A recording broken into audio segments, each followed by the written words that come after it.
মোটামুটি একমত। একটা জিনিস কি জানেন, আমি বলি আপনাকে, এই যে আমাদের যে আরপিও যেটা আছে, যার অধীনে নির্বাচনটা হয়, এটাই ফল্টি, টোটালি ফল্টি। এবং আমার কাছে তো মনে হয় যে রাজনৈতিক দলের নিবন্ধনের দরকারটা কি রে ভাই? রাজনৈতিক দলের নিবন্ধন থাকতে হবে কেন? এবং এই নিবন্ধনের আইনটাই হলো যে সাধারণ মানুষকে নির্বাচন থেকে দূরে রাখার ব্যাপার একটা। আর এই নিবন্ধনের যে আইনগুলো আছে, এটা ভয়ঙ্কর আইন। এই আইন মানা বাংলাদেশের খুব কম রাজনৈতিক, মানে 2-3টা রাজনৈতিক দলের বাইরে আর করতেই পারবে না, এই আইন মানতে পারবে না যে আইনগুলো আছে। এবং এই আইনগুলো যে মানা হয় না, এটা আমরা বহুবার দেখেছি। কি সমস্ত party, supreme party, Bangladesh Congress, এগুলি কিরে ভাই? এগুলি সমস্ত উপজেলা আছে, কমিটি, জেলা পর্যায়ে কমিটি আছে নাকি? ঢাকার সেন্ট্রাল কমিটি খুঁজে পাওয়া যায় না। দেখলাম তো পত্রপত্রিকায় যে তার মেয়ের বাসার ড্রয়িং রুমে তার অফিস, এরকমও দেখছি। এখন এগুলি কি হয়? এগুলি হওয়া মানে হলো, যত আইন করবেন তার মানে হলো এখানে ফাঁক ফোকর দিয়ে ঢুকবে এবং কিছু মাল কামানো যাবে। নিবন্ধনের জন্য যারা আগে চেক করতে যাবে তার টাকা পয়সা কামাবে। নির্বাচন কর্মকর্তাদের লাভ ছাড়া এখানে কমিশনের কথা বলছিলেন, আসলে নির্বাচন নিয়ে মানে শঙ্কা বা সম্ভাবনা কি দেখছেন সামনে? শঙ্কা হলো গিয়া, মানে নির্বাচনটা হবে, ফেব্রুয়ারিতে নির্বাচন হবে বলে আমি বিশ্বাস করি, কিন্তু খুব ভালো নির্বাচন হবে না এটা। আমাদের ইউনূস সাহেব বলে না যে ইতিহাসে শ্রেষ্ঠ নির্বাচন তিনি উপহার দিবেন। উনি ইতিহাসও বোঝে না, শ্রেষ্ঠ বোঝে না, এটা হলো আমার বক্তব্য। উনি বুঝে না কিছু, উনি বাংলাদেশের মানুষে বুঝে নেই পর্যন্ত। জীবনে বেশিরভাগ সময় কাটাচ্ছে বিদেশে। এই দেশের মানুষ যে কি এটা উনি বুঝে না, এই দেশের মানুষের পালস উনি বুঝে না। বর্তমানে যে বাস্তবতা উনি ক্রিয়েট করেছেন, অন্য জ্বালা বাদ দেন, উনি যে বাস্তবতা ক্রিয়েট করেছেন, এই বাস্তবতায় উনি একটা অসাধারণ নির্বাচন করবেন, এটা একদমই বোগাস কথাবার্তা। উনি জানেনও না যে কীভাবে নির্বাচনটা করতে হবে। উনি একটা আওলা ঝাওলা বাধা দিছে, একটা সংস্কার করতেছে, সংস্কারের পরে নির্বাচন করবে, ঠিক আছে? তাহলে সংস্কারে তো নির্বাচন ব্যবস্থার সংস্কার আছে না? তো ওই সংস্কার যখন তার হবে, আইনটা যখন হয়ে যাবে, যে আইনটা আবার ওনারা বলতেছে এটা আমরা জুলাই সনদের ভিত্তিতে করব।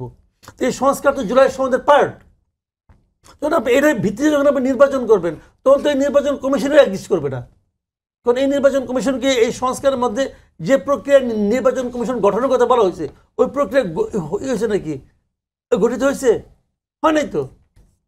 যদি পুরো একটা এলোমেলো অবস্থা, লেজে গোবরে, বুঝেন, একটা লেজে গোবর অবস্থা উনি করে নিয়ে বসে আছে, আর খালি মিষ্টি মিষ্টি আলাপ করে। আলাপের চিরা বেশি দিন ভিজে না, 2-1 দিন ভিজে, পরে আর ভিজে না। এখন উনি এরকম একটা ঝামেলার মধ্যে ঝামেলা পাকাইছেন, অলরেডি পাকাই ফেলাইছেন। আমি একটা সিম্পল এক্সাম্পল দিয়ে বলি, জুলাই সনদের বাস্তবায়নটা কিভাবে হবে, এটা তো এই মুহূর্তে মূল বিতর্ক। কিন্তু 2 দফা এটা হলো মূল বিতর্ক। এই সনদের বাস্তবায়নটা আপনি কেমন করে করবেন? দেখেন, মানে হয় শয়তানি করছে অথবা না বুঝা করছে। একটা জুলাই ঘোষণাপত্র করছেন একটা, ওই যে 20টি স্নাত দিনে 28টা, ওখানে বসে বসে উনি অনেকে ছাতা মাথা দেখলাম ধরছে, কে কারে জড়াই ধরল না, ওইটা করলো একটা। তো ওইখানে কি ঘোষণা করছে, কতগুলি দফা আছে, ওইটা 20 নম্বর দফাটা একটু পড়েন আপনি। 20 নম্বর দফা স্পষ্ট বলা হয়েছে যে ওনার এই সরকার একটা সাংবিধানিক সরকার। যদি ওনার এই সরকার সাংবিধানিক সরকার হয়, তাহলে ওনার সরকার যা যা কাজ করবে সংবিধানকে মেনে করতে হবে। কোন সংবিধান? যে সংবিধান আছে এটা, আর তো কোনো সংবিধান এক্সিস্ট করে না। যদি এই সংবিধানকে আপনি মেনে যদি আপনি কাজ করতে যান, তাহলে আপনি জুলাই সনদকে আপনি কিভাবে বাস্তবায়ন করবেন? আপনি পারবেন? আমি আপনার সিম্পল উদাহরণ দিয়ে বলি, আপনি আপনার নিজের হাতের আঙুলটা আছে না, এই আঙুলটা দাঁত দিয়ে কামড়ে কাইটা করতে পারবেন, ছিঁড়তে পারবেন? পারবেন না, জীবনে পারবেন না। পৃথিবীর কেউ পায় না। জীবনে কেউ নাক বন্ধ করে, হাত দিয়ে নাক বন্ধ করে আপনি দম বন্ধ হয়ে মরতে পারবেন না। চেষ্টা করে দেখেন, এটা কেউ পারে না। তো এটা হলো ওই জিনিস। আপনি এই কিভাবে বললেন যে আপনার সরকার একটা সাংবিধানিক সরকার? সংবিধান তো আপনি বহুবার মানেন না। আপনি মানেন না। যেটা আপনি মানেন না সেটা ওখানে লিখতে হবে কেন? কেউ লিখতে হবে? ওটা ইন্টেনশনালি কেউ যদি লেখে থাকে তাহলে বুঝতে হবে সে একটা ইবলিস, একটা কেউ জাতীয় কেউ লিখছে। এই পোলাপান যে খেপে যে রাগ করে কক্সবাজার চলে গেছিল, ওটা আমার ঠিকই করছে। তো এটা ভাই বাস্তবতা কি করতেছে না, মানে ইচ্ছাকৃত ভাবে একটা আওলা ঝাওলা বাধাই দিচ্ছে। পরে যে বলবে কি এই কারণে করতে পারলাম না, ঠিক আছে কি করা যায়, দেখা যায় কি করা যায়। যতদিন আপনি কি করা যায় করবেন, ততদিন আপনি থাকতে পারবেন। তো এইগুলো হলো নাটক রে ভাই। ইলেকশন দিতে হবে এবং দেখেন শেষের আওলা বাজবে একটা ইলেকশন নিয়ে, এটা বিরাট আওলা হয়ে যাবে।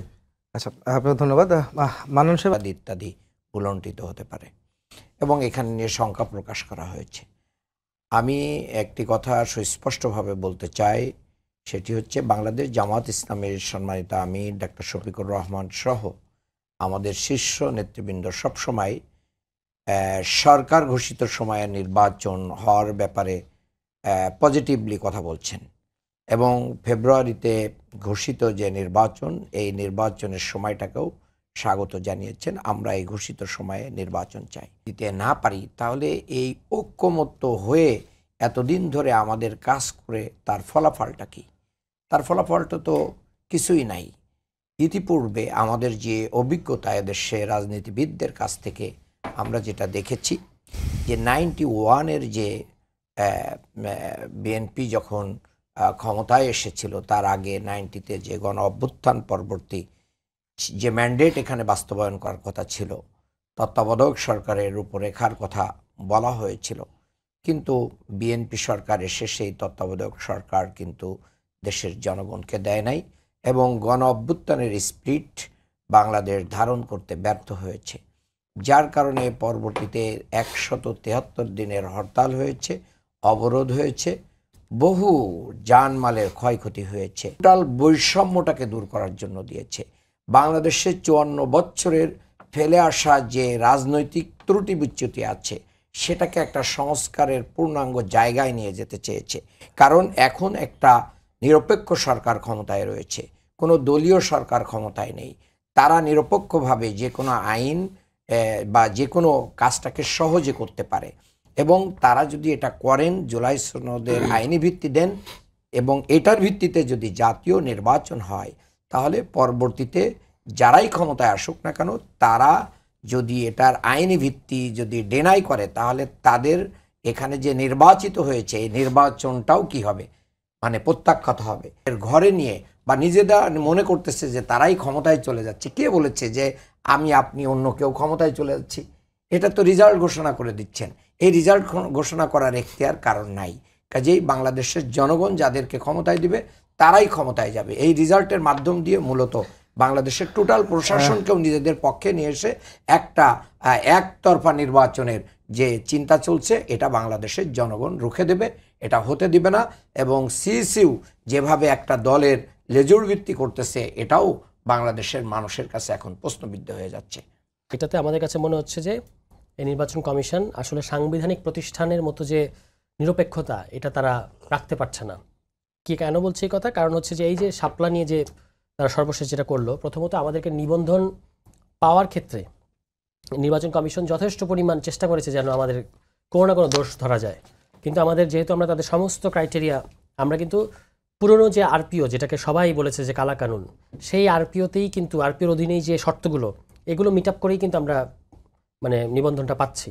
এবং তারপরে আমরা বলেছিলাম যে শাপলা, যেটা আমার তাদের সাথে ধারাবাহিক আলোচনার একটা মানে অগ্রগতি ছিল, যে এপ্রিল মাসে আমরা তাদেরকে বলেছিলাম যে আপনারা শাপলাটা অন্তর্ভুক্ত করেন। তারা বলেছিলেন যে হ্যাঁ, নতুন যে 2000 নির্বাচন পরিচালনা বিধিমালা 2008, এটা যখন পরিবর্তন করা হবে তখন আমরা নতুন মার্কা নেব এবং নতুন মার্কা নেওয়ার ক্ষেত্রে শাপলা থাকবে। তারপর যখন আমরা ওই আপনার যেদিন নিবন্ধনটা আবেদন করলাম 22 জুন, সেদিন আবেদন করার সময় আমরা শাপলাটা অফিসিয়ালি তখন বলি যে আমাদের পার্টির এগেনস্টে আপনারা শাপলাটাকে সংরক্ষণ করেন।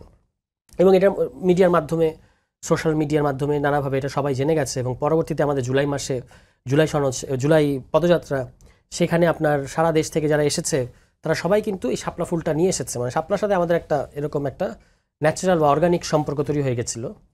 এটার পরবর্তী তারা জুলাই মাসে এসে বলা শুরু করে যে এটা জাতীয় প্রতীক, সুতরাং এটা দেওয়া যাবে না। তখন আমরা তাদের সাথে দেখা করে আবারও বলি যে জুলাই মানে এটাকে যে আপনারা বলছেন যে এটা জাতীয় প্রতীক, এই কথাটা ঠিক না। শাপলা জাতীয় প্রতীক না। কারণ হচ্ছে জাতীয় প্রতীকটা হচ্ছে পানিতে ভাসমান শাপলা, তার দুই পাশে ধানের শীষ, পাট, তারপর তারকা, এই সমস্ত কিছু মিলে এবং একটা নির্দিষ্ট রং, নির্দিষ্ট একটা নকশা, এই সবটাই বিধিবদ্ধ করা আছে মানে 1972 সালে যে জাতীয় প্রতীকের যে বিধি, সেটার মধ্যে দিয়ে। ফলে আপনি যে কোনো ধরনের শাপলা, আমরা তো আমরা তো ওই পানিতে ভাসমান শাপলা চাই নাই। আমরা বলি না যে মার্কাটা ব্যালটে পানিতে ভাসমান শাপলা। নাগরিক ঐক্যকে মানে যেহেতু দুর্জনের ছলের অভাব নাই, তারা এখন আমাদের সামনে নাগরিক ঐক্য এবং আমাদেরকে মুখোমুখি করা দেওয়ার চেষ্টা করছে। এই সমস্ত কারণে আমাদের মনে হচ্ছে যে তারা সামহাও এই কমিশন চায় যে এনসিপি মানে এই আমরা যদি এই মার্কা নিয়েই ধরেন দৌড়াতে থাকি মার্কা প্রাপ্তির ক্ষেত্রে, তাহলে আমরা অন্যান্য প্রস্তুতি কখন নেব? একটা নতুন দলের সাথে তো আপনি এরকম বিমাতাসুলভ আচরণ করতে পারেন না। যখনই আপনাকে এটা ক্ল্যারিফাই করা হলো বাংলাদেশের সংবিধান এবং অন্যান্য সংশ্লিষ্ট আইন দিয়ে যে এটা জাতীয় প্রতীক, আপনাদের এই বক্তব্যটা সঠিক না, তাহলে আপনি দিয়ে দেন এটা জাতীয় ফুল, তো জাতীয় ফল তো মার্কা আছে। দেখো নির্বাচনের আগে যখন যদি কোনো প্রশ্ন আবার উঠে কিনা যে আপনি বলছেন যে নাগরিক ঐক্যকেই আসলে চেয়েছিল, তারা যদি না পায় তাহলে আপনারা কেন পাবেন? আর যদি আপনারা পেয়ে থাকেন তাহলে নাগরিক ঐক্য যদি আবার তারা চ্যালেঞ্জ করে তখন নির্বাচনের আগে কি আবার একটা সংকট বা সংশয় তৈরি হচ্ছে না? না, একটা জিনিস হচ্ছে নাগরিক ঐক্য কি এই কয়েকদিন ধরে শাপলা বিতর্ক চলছে, কোথাও আপনি নাগরিক ঐক্যের কোনো অবস্থান দেখেছেন তারা বলেছে যে আমরা এটা চাই? তারা এটা চাইবে না। তারা এটা প্রথমে চেয়েছিল, কনফিডেন্স যে চাইবে না, তারা এটা চাইবে না। তাদের এটা হলো তাদের অবস্থান, যে তাদের অবস্থান আমার সাথে কথা হয়েছে সেরকম না, কিন্তু আমার কাছে মনে হয়েছে যে তারা এটা চাইবে না। কেন আমি বলি, কারণ তাদের ধরেন গণসংহতি আন্দোলনকে আওয়ামী লীগ আমলের শেষ দিকে লম্বা সময় অযথা তাদের সমস্ত শর্ত পূরণ করার পরেও নিবন্ধন দেওয়া হয়নি। তারা কি করেছে? তারা এটাকে রাজনৈতিকভাবে ইস্যু করেছে এবং এটাকে আইনিভাবে পথে মোকাবেলা করেছে। আমরাও তাই করব। আমরা দেখব যে বাংলাদেশ আইন যদি আপনার রাষ্ট্র অ্যাটর্নি জেনারেলের মন্তব্য আছে, এটা তো অন রেকর্ড মন্তব্য যে এটা দেওয়ার ক্ষেত্রে কোনো আইনি বাধা নাই, ফলে আমরা এটা আইনি পথে যাব। আমরা এটা রাজনৈতিকভাবে এটা নিয়ে মানে মুভমেন্টে থাকবো। আমাদের সমস্ত জায়গায় আমরা এই ইসি যে নিরপেক্ষ আচরণ করছে না, এইটা আমরা জনগণের সামনে হাজির করছি, আরও করব। ঠিক আছে, শুধু কি আচরণ এক ধরনের পলিটিক্যাল প্রতিষ্ঠানের মতো, কিংবা মনে হয় যেন একটা দলের মতো করে তারা ওই তাকিয়ে থাকে ওই দল কি বলে। তা আরও কিছু সংস্কার প্রস্তাব ইসি মানে আগ্রহ দেখায় নাই। ঠিক আছে, যেমন এর মধ্যে আরেকটা আছে, আজকে যদি আমি দেখলাম যে সিইসি বলছেন যে যদি কোনো নির্বাচনী কর্মকর্তাকে দেখা যায় যে আপনি কোনো দলের পক্ষে কাজ করেছেন তাহলে কঠোর ব্যবস্থা নেওয়া হবে। তো ভাই, আপনাকে যে আগেই এই নির্বাচন ব্যবস্থা সংস্কার কমিশন বলেছে, একটা খুব গুরুত্বপূর্ণ সংস্কার প্রস্তাব ছিল যে আপনার ধরেন কমিশনের মেয়াদ শেষ, নির্বাচন আপনি উপহার দিয়েছেন, সেই নির্বাচন নিয়ে যদি পরবর্তীতে কোনো প্রশ্ন ওঠে 14, 18, 24-এর মতো, তাহলে আপনি কমিশন হিসেবে না থাকলেও আপনাকে বিচারের আওতায় আনা যাবে। এটা তো একটা খুব গুরুত্বপূর্ণ। যদি আপনার কাছে আগে থেকে এই চাপটা থাকে, আপনি বাংলাদেশের প্রধান নির্বাচন কমিশনার, আপনি জানেন যে যদি আমি এই ধরনের নির্বাচন দিই তাহলে আমার পরিণতি এরকম হবে ভবিষ্যতে, ইভেন ইফ আমি ওই পদ থেকে সরে এসেছি তবুও, তাহলে আপনি কিন্তু ভুয়া নির্বাচন কিংবা এই যে ধরনের নির্বাচন গত 3টা কমিশন উপহার দিয়েছে বা বাংলাদেশকে যে ধরনের নির্বাচনের অভিশাপের মধ্যে নিয়ে গেছে, এটা থেকে আপনি কিন্তু মানে 3বার ভাববেন, আপনি ওই পথে যাবেন না। তাহলে এই সিইসি কি নির্বাচন কারচুপি করতে চায়? নামের এগেনস্টে ব্যক্তি আছে কিনা ফোন দিয়ে শুধু চেক করে এবং র্যান্ডমলি কয়েকটা জাস্ট নাম্বার ইয়ে করে। তারা আমাদের ক্ষেত্রে ফোন দিয়ে বলেছে যে আপনি অমুক জায়গা থেকে আসেন। এখন দেখেন আমরা 200 ভোটারের যে তালিকা দিয়েছি এটা কিন্তু সারা উপজেলায় ছড়ানো। এখন আপনি হঠাৎ করে আমাদের অফিসে এসে একজন নির্বাচন কমিশনার কর্মকর্তা ফোন দিয়ে বলতেছেন ওই ইয়েকে যে আপনি এখন অফিসে আসেন, আপনাকে দেখবো আপনি এক্সিস্ট করেন কিনা। এটা তো অহেতুক বোঝা যায় যে আমাদের সাথে একটা শত্রুতা আচরণ করতেছে। অনেকগুলো কারণে মনে হচ্ছে যে তারা এনসিপির প্রতি বিমাতাসুলভ আচরণ করছে। একটু মাসুদ কামাল কাছে যাই, সেটা হচ্ছে যে আপনি শুনছিলেন যে নির্বাচন কমিশন নিরপেক্ষতা নিয়ে প্রশ্ন উঠছেন, তুষার বলছেন, এদিকে মান্নান সাহেব বলছেন যে লেজুর ভিত্তিক করছেন নির্বাচন কমিশন। কারণ গুঞ্জন তো অনেকদিন ধরে পত্রিকা কখনো বিএনপির সাথে কখনো জামায়াত ইসলামের সাথে, এই দুটোই এখন বাংলাদেশের প্রধান দুই দল। আমাদের বক্তব্যটা হচ্ছে যে আমরা একটা বহুদলীয় গণতান্ত্রিক পরিস্থিতি চাই। তো এটা তো দুইটা দল যদি থাকে এবং তাদের সাথে তাদের মিত্ররা থাকে, তাহলে কি হবে? একটা দ্বিদলীয় পরিস্থিতি বা দ্বিদলীয় ব্লক। আমরা বলেছি যে মধ্যমপন্থী গণতান্ত্রিক শক্তিগুলোকে নিয়ে আমরাও তো একটা ব্লক হতে চাইবো, এটা খুব স্বাভাবিক। ইলেকশনের আগে কারোর সাথে আমাদের জোট হবে কি না, এটা ইলেকশনের আরেকটু তফসিল ঘোষণার আগে পরে বোঝা যাবে। এই মুহূর্তে আমাদের কাজ হচ্ছে যে আমরা যে রাজনীতির কথা বলেছি যে একটা বহুদলীয় গণতান্ত্রিক পরিস্থিতি বা স্পেসের মধ্যে ভিন্ন ভিন্ন অন্তত 2-3টা ব্লক, দুইটার অধিক ব্লক থাকা দরকার। এবং সেইখানে এনসিপির সাথে যারা সমমনা, যাদের সাথে কথা হচ্ছে, তাদের সাথে গণঅধিকারের সাথে শুনছি গণঅধিকার পরিষদের সঙ্গে আপনারা গণঅধিকারের সাথে একটা প্রাথমিক পর্যায়ে একটা আলোচনা হচ্ছে। এখন নুরুল হক নূর তো চিকিৎসার স্বার্থে দেশের বাইরে আছেন, তিনি তো এই দলের প্রধান, তিনি আসলে মানে গণঅধিকারের প্রধান, তো তিনি আসলে তখন আমাদের একটা চূড়ান্ত আলোচনা তাদের সাথে হবে। এর আগ পর্যন্ত এখন আমরা মানে কোথায় কোথায় গ্যাপগুলো, প্রাথমিক আলোচনায় আসলে তুষার আমি জানতে চাই যে আসলে প্রাথমিক আলোচনা কতদূর আছে, সেটা হচ্ছে যে গণঅধিকার পরিষদ সঙ্গে নিয়ে কি আপনারা জোট করবেন নাকি একীভূত হবেন দুইটি দল, এনসিপি এবং গণঅধিকার পরিষদ? জোটের কথা হচ্ছে না, এই দুই দল মিলে এক দল হওয়া এবং সেটা কিভাবে এনসিপির মানে যে এই মুহূর্তে যে সাংগঠনিক কাঠামো, সেটার মধ্যে আমরা কিভাবে তাদেরকে জায়গা দিতে পারি বিদ্যমান সাংগঠনিক কাঠামোর মধ্যে। সেক্ষেত্রে নুরুল হক নূর সহ তাদের যারা শীর্ষ নেতৃত্ব আছে তাদেরকে একটা মানে ফর্মিডেবল পোস্টস দেয়া, সেটা হচ্ছে একটা খুব মানে আমাদের জন্য আমলে নেওয়ার মতো ব্যাপার, কারণ তিনি তো তার একটা দলের প্রধান। তো এগুলো নিয়ে আলোচনা চলছে, সব তো আর ধরেন এখনই বলে দেওয়া যাবে না, আলোচনাটা আগাক আরও কিছুটা, এবং তিনি দেশে আসলে তখন চূড়ান্ত পর্যায়ে আলোচনা হবে। যেটা আমরা বলতে পারি সেটা হচ্ছে যে তারা যথেষ্ট পরিমাণে ইন্টারেস্টেড এবং আমরা যথেষ্ট পরিমাণে ইতিবাচক। এবং যেহেতু একসাথে আমাদের আন্দোলন করার আওয়ামী লীগ আমলে বিশ্ববিদ্যালয়ের ক্যাম্পাসে এবং ক্যাম্পাসের বাইরে তরুণদের এই তরুণ গোষ্ঠীর একসাথে আন্দোলন করার বা একসাথে ফ্যাসিবাদ বিরোধী আন্দোলন করার অনেকগুলো উদাহরণ আছে। ফলে আমরা মনে করি যে যেটুকু দূরত্ব আছে এটা আসলে মিট করা সম্ভব এবং করে তারপর একটা দলীয় ব্যানারে কিংবা পরবর্তীতে আরও অন্যান্যদের নিয়ে আমরা জোট করবো কিনা সেটা আরেকটু পরে বোঝা যাবে। আরেকটি বিষয় হচ্ছে যে তুষার আপনার কাছে যাবো আরেকজনের কাছে, সেটা হচ্ছে যে মুক্তিযুদ্ধের চেতনা বিক্রি করতে গিয়ে আওয়ামী লীগ এখন দিল্লিতে, বিএনপিতে সালাউদ্দিন আহমেদের কথা বলেছেন, তাই জুলাই চেতনা বিক্রি না করার আহ্বান। একই সঙ্গে তারা ইসলামকেও বিক্রি না করার বা ইসলামী চেতনা না আসার বিষয়ে আহ্বান জানিয়েছেন সালাউদ্দিন আহমেদ আজকে জানিয়েছেন। এই বিষয়টাকে আসলে আপনারা কি দেখবেন? ওনারা বলছেন যে জুলাই যোদ্ধা তারাও, সারা মানুষ বা দেশের মানুষ যারা ফ্যাসিবাদ বিরোধী আন্দোলনে ছিলেন প্রত্যেকেই জুলাই যোদ্ধা। আপনার এখানে কোনো দ্বিমত আছে? এখন সালাউদ্দিন সাহেবকে এরকম একটা উদাহরণ দিতে পারবে কোথায় জুলাই চেতনা বা জুলাই চেতনা কথাটা আসছে কেন? যখন জুলাই সনদ বাস্তবায়ন নিয়ে আমরা দেখতে পাচ্ছি যে বিএনপি ছাড়া প্রায় সকল দল এক জায়গায় প্রায় একই রকম, যে জুলাই সনদের ভিত্তিতে আগামী নির্বাচন হতে হবে। তার মধ্যে কেউ গণভোট, কেউ গণপরিষদ, কেউ সাংবিধানিক আদেশের কথা বলছে, কিন্তু সবাই চায় যে ইলেকশনের আগে জুলাই সনদের ব্যাপারে একটা সিদ্ধান্ত নিয়ে। এখন এই কথাটা বললে কি এটা হয়ে যাবে যে এটা জুলাই চেতনা? এটা সেটা হবে না। কিন্তু বিএনপির যেটা হচ্ছে যে তারা ইলেকশনের পরে এটাকে নেয়ার জন্য তাদের এক এক সময় এক এক রকম বক্তব্য আমরা দেখতে পেয়েছি।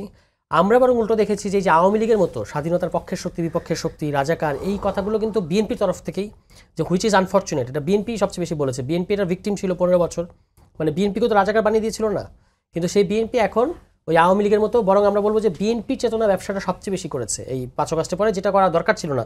অন্য কেউ জুলাইয়ের কথাটা তো আমরা বলবোই, যে জুলাই গণঅভ্যুত্থানের মধ্য দিয়ে আমরা এই জায়গায় এসেছি, সেটার কথা তো বারবার বলা হবে। আপনি দেখবেন যে এটাকে কেউ এক্সপ্লয়েট করছে কিনা আওয়ামী লীগের মতো, আমি দেখিনি যে কেউ এটাকে এক্সপ্লয়েট করতেছে, কিন্তু উনারা হচ্ছে এই স্বাধীনতা বিরোধী তকমা দিয়ে কিংবা রাজাকার তকমা দিয়ে এই ধরনের কাজগুলো কিন্তু তাদের তরফ থেকে। আমি এই বিষয় থেকে বেরোতে চাচ্ছি, সেটা হচ্ছে যে মাসুদ কামাল ভাইয়ের সাথে আমি একটু প্রশ্নটা করতে চাই। সেটা হচ্ছে যে গণতন্ত্রের পক্ষে শক্তি ঐক্যবদ্ধ হতে না পারলে গুপ্ত স্বৈরাচার মাথাচাড়া দিয়ে উঠবে। নির্বাচনের আগে এই সংখ্যা কি আপনি দেখছেন?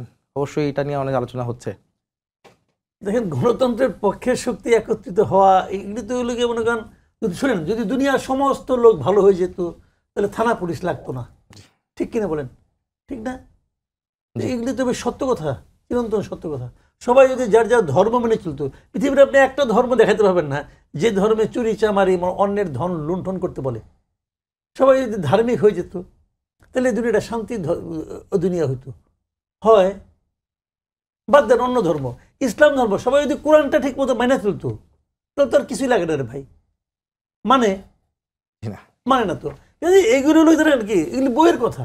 উনি বলতেছেন দূরে আছেন, দূরে বসে বসে জাতিকে জ্ঞান দিচ্ছেন, ঠিক আছে, এটা হতেই পারে।